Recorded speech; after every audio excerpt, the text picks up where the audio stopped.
हैं class 10 civics का chapter number first, जिसका नाम है पावर शेयरिंग। इस चैप्टर में हम पढ़ेंगे कि डेमोक्रेसी के अंदर पावर को कैसे डिवाइड किया जाता है, आखिर पावर शेयरिंग करना क्यों जरूरी है, और अगर पावर शेयरिंग नहीं होगी तो क्या होगा। ये चैप्टर बहुत छोटा है, सिंपल है और इसे हम बहुत ही इंटरेस्टिंग वे में कंप्लीट करेंगे। तो विदाउट वेस्टिंग योर टाइम चलिए स्टार्ट करते हैं।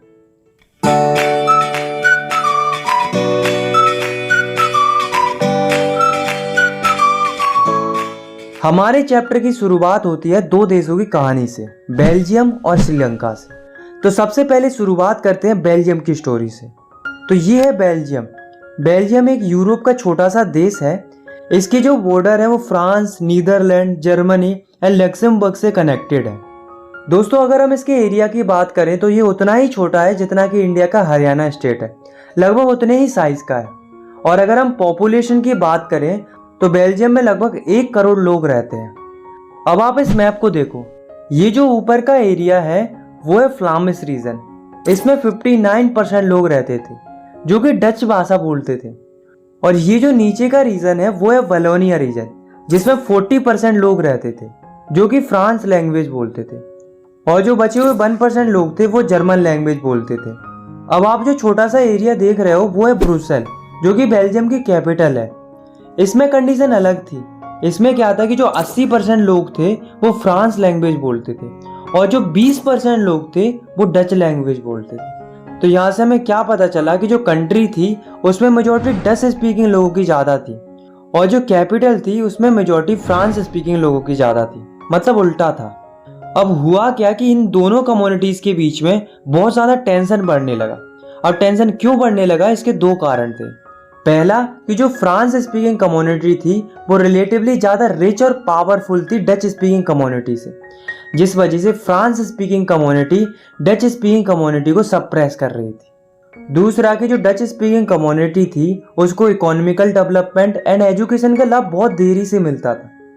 अब आप खुद ही सोचो कि अगर एक कम्युनिटी को ज़्यादा लाभ मिलेगा और दूसरी कम्युनिटी को कम लाभ मिलेगा तो क्या होगा, आप उसमें टेंशन और ज़्यादा बढ़ेगा। क्या आप बिहार बोर्ड आर्ट्स के छात्र हैं तो बिना देर करे ये बात सुन लीजिए, स्किप ऐड पे क्लिक मत कर दे।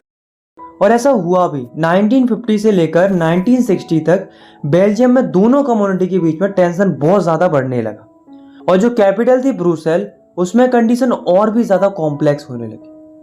अकोमोडेशन इन बेल्जियम, तो ये प्रॉब्लम और ज्यादा बढ़ती। उससे पहले जो बेल्जियम की गवर्नमेंट थी उसने थोड़ी समझदारी दिखाई और उन्होंने 1970 से लेकर 1993 तक कॉन्स्टिट्यूशन में 4 बार बदलाव की ताकि कंट्री में शांति बनी रहे और कम्युनिटीज के बीच में लड़ाई ना हो। तो इसके लिए कॉन्स्टिट्यूशन में कई सारे बदलाव होते हैं। क्या क्या बदलाव होते हैं चलिए जानते हैं। तो पहला चीज ये होता है कि जो सेंट्रल गवर्नमेंट होगी उसमें डच और फ्रांस स्पीकिंग लोगों के इक्वल नंबर ऑफ मिनिस्टर होंगे।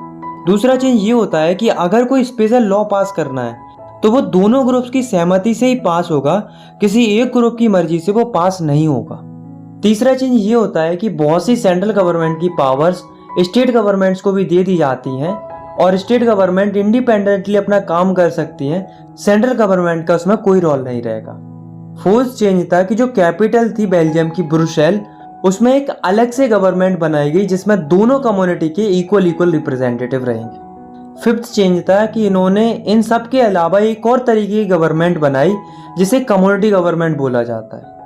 ये कम्युनिटी गवर्नमेंट तीनों ग्रुप्स के लिए अलग अलग बनाई गई थी जो कि अपनी अपनी कम्युनिटी के लिए कल्चर, एजुकेशन और लैंग्वेज रिलेटेड मुद्दों पर काम करती थी।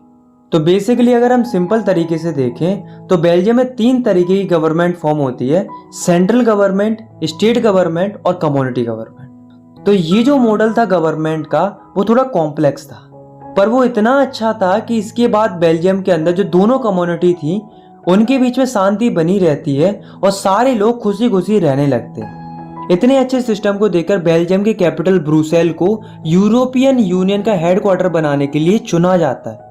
तो ये थी बेल्जियम की स्टोरी, जिसकी एक अच्छी या हम कह सकते हैं हैप्पी एंडिंग होती है। इसी से रिलेटेड एक दूसरी कहानी है जो कि है श्रीलंका की। तो ये है श्रीलंका।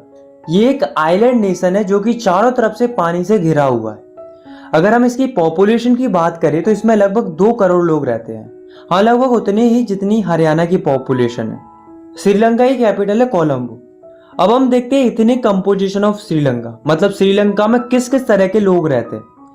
तो 74% जो लोग हैं वो सिन्हालाज स्पीकर्स हैं, मतलब जो सिन्हालाज लैंग्वेज बोलते हैं। 18% जो लोग हैं वो तमिल स्पीकर्स हैं, मतलब जो तमिल भाषा बोलते हैं। तमिल स्पीकर्स भी दो तरह के हैं, तमिल नेटिव्स ऑफ श्रीलंका, मतलब वो तमिल्स जो पहले से ही श्रीलंका के निवासी हैं।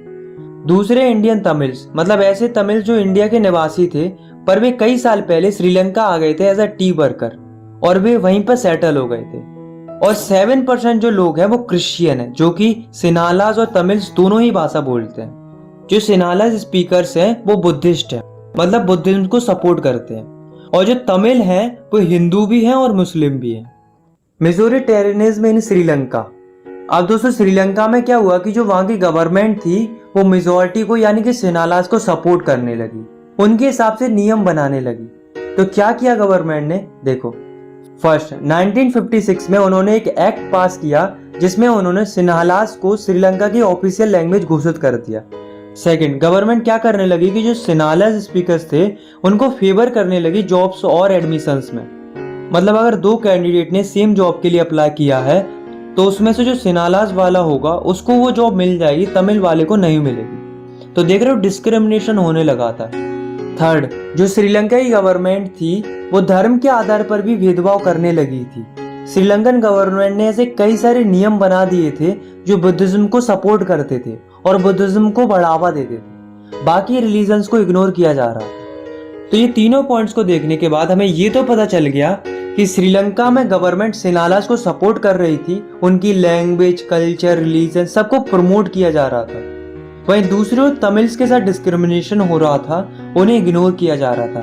तमिल्स को ये लगने लगा था कि जो गवर्नमेंट है और जो मेजर पार्टीज हैं वे उनकी लैंग्वेज, कल्चर और रिलीजन्स की बिल्कुल भी परवाह नहीं कर रही हैं। और उनको तो ये भी लगने लगा था कि जो गवर्नमेंट है वो उनके फंडामेंटल राइट्स के साथ भी खिलवाड़ कर रही है, जैसे कि राइट टू इक्वालिटी, क्योंकि उन्हें सोसाइटी में बराबरी का अधिकार नहीं मिल रहा था। तो जो ये तमिल लोग थे उनको लगा कि अब गवर्नमेंट तो कुछ करेगी नहीं, इसलिए उन्हें खुद से स्टेप लेने शुरू कर दिए। तमिल्स ने क्या किया कि उन्होंने अपनी पॉलिटिकल पार्टीज बनाई और डिमांड करना शुरू कर दिया। इनकी पहली डिमांड थी कि तमिल लैंग्वेज को भी ऑफिशियल लैंग्वेज डिक्लेयर कर दिया जाए। दूसरी डिमांड थी कि उनके रीजन में सेपरेट गवर्नमेंट बना दी जाए। तीसरी डिमांड थी कि तमिल लोगों को भी इक्वल अपॉर्चुनिटीज मिलनी चाहिए जैसा कि सिन्हालाज को मिलती है। लेकिन दोस्तों जो गवर्नमेंट थी उसने इनकी डिमांड्स नहीं मानी, बल्कि तमिल्स की डिमांड को इग्नोर किया। तो तमिल्स ने कहा कि अगर आप हमारी ये डिमांड्स पूरी नहीं कर रहे हो तो कम से कम हमारे लिए एक सेपरेट कंट्री ही बना दो नॉर्थ एंड ईस्टर्न पार्ट में, जिससे हम वहां पर खुशी खुशी रह सके। लेकिन गवर्नमेंट ने इसके लिए भी मना कर दिया। इस बात से जो तमिल्स थे उनको बहुत ज्यादा गुस्सा आ गया, जिस वजह से ये दोनों कम्युनिटी आपस में लड़ने लगती हैं और कंट्री में स्टार्ट हो जाता है सिविल वॉर, जिस वजह से कई हजारों लोगों की मौत हो जाती है और कई सारे लोगों को देश छोड़कर जाना पड़ता है। इस सिविल वॉर की वजह से श्रीलंका में काफी ज्यादा social, economical and cultural loss होता है। तो ये थी श्रीलंका की स्टोरी जिसकी बहुत ही बेकार एंडिंग होती है। तो दोस्तों अभी तक हमने दो स्टोरी सुनी, एक थी बेल्जियम की स्टोरी और दूसरी थी श्रीलंका की स्टोरी। दोनों ही देशों की स्टोरी लगभग सिमिलर थी, लेकिन ऐसा क्या हुआ कि एक देश खुशी खुशी रहने लगा, वहीं दूसरे देश में सिविल वॉर हो गया। तो इसका एक ही आंसर है जो कि है पावर शेयरिंग। बेल्जियम में क्या हुआ कि वहां पर दोनों कम्युनिटीज के बीच में पावर शेयर की, जिस वजह से वहां पर कोई भी लड़ाई देखने को नहीं मिली। वहीं दूसरी ओर श्रीलंका में पावर शेयरिंग नहीं होती है, जिस वजह से वहां पर सिविल वॉर देखने को मिलता है। तो यहां से हमें पता चलता है कि पावर शेयरिंग करना अच्छा है। अब क्वेश्चन ये अराइज होता है कि पावर शेयरिंग करना क्यों अच्छा है, why power sharing is desirable. तो इसके दो रीजन है, prudential reason and moral reason. तो प्रूडेंशियल रीजन है power sharing is good because it's help to reduce the possibilities of conflicts between social groups. मतलब पावर शेयरिंग करना अच्छा है क्योंकि उससे सोशल ग्रुप्स के बीच में लड़ाई या कॉन्फ्लिक्ट्स होने का खतरा टल जाता है, जिससे सोसाइटी में स्टेबिलिटी बनी रहती है, जैसा कि आपको इन दोनों एग्जाम्पल से भी पता चल चुका होगा। इसका मोरल रीजन है power sharing is the spirit of democracy. मतलब पावर शेयरिंग बेस है डेमोक्रेसी का। मतलब डेमोक्रेसी सही ढंग से तभी चलेगी जब डेमोक्रेसी में पावर शेयरिंग होगी। इनफैक्ट जितनी ज्यादा पावर शेयरिंग होगी गवर्नमेंट भी उतनी ही अच्छे तरीके से काम करेगी। Buy and sell shares easily with Angel One. ₹0 brokerage on delivery. Forms of power sharing, मतलब किस किस तरह से पावर को शेयर किया जाता है। तो पहला है horizontal distribution of power sharing. इसमें क्या होता है कि जो गवर्नमेंट की पावर होती है उसे सेम लेवल पर डिवाइड किया जाता है गवर्नमेंट के अलग अलग ऑर्गन्स में, जैसे कि लेजिस्लेचर, एग्जीक्यूटिव एंड जुडिशरी।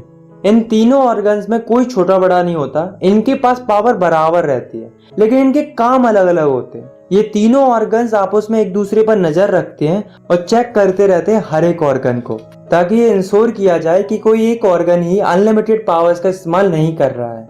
इसलिए इस सिस्टम को system of checks and balances भी बोला जाता है। नेक्स्ट है vertical distribution of power sharing. इसमें क्या होता है कि जो पावर होती है वो गवर्नमेंट के अलग अलग टीयर्स में डिवाइडेड होती है। जैसे कि सबसे ऊपर होती है सेंट्रल गवर्नमेंट, जो कि पूरे देश की गवर्नमेंट होती है। फिर उसके नीचे होती है स्टेट गवर्नमेंट, जो कि स्टेट लेवल की गवर्नमेंट होती है। फिर होती है लोकल गवर्नमेंट, जो कि लोकल लेवल पर होती है।